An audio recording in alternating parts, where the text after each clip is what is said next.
À la fin des années 70, il y avait plus de 40 clubs de water-polo dans la capitale. La région était tellement forte et produisait tellement de joueurs, d'athlètes de haut niveau qu'ils composaient la majorité de l'équipe canadienne de water-polo. Aujourd'hui, il n'y en a qu'un, les Hydres de Québec. Mais la volonté de grandir est palpable. En 2012, les athlètes avaient un seul site d'entraînement, la piscine Sylvie Bernier. Aujourd'hui, ils ont aussi accès au bassin de l'Odyssée, du Patro Rocamadour et de Lucien Borgne.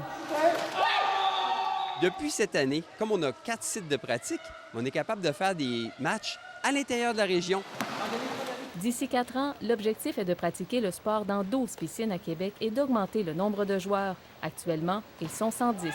Ça peut paraître très ambitieux, mais on pense atteindre 650 athlètes. Guy-Francis Julien pratique le water-polo depuis 40 ans.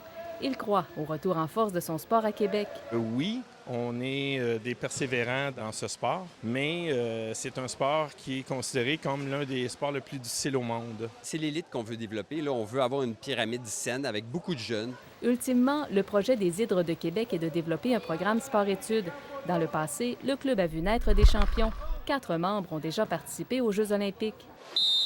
Parmi la relève, il y a Benjamin Bolduc, membre de l'équipe du Québec depuis 4 ans. C'est sûr que c'est plus facile que de faire l'équipe du Québec, par exemple, de hockey. Le bassin de joueurs n'est pas le même, mais il faut quand même travailler fort pour arriver à des résultats. Moi, je suis une personne qui aime beaucoup les sports de contact, puis les sports aussi qui se jouent dans l'eau. C'est sûr que ça développe une très bonne forme physique. Ça, j'adore ça pour ça.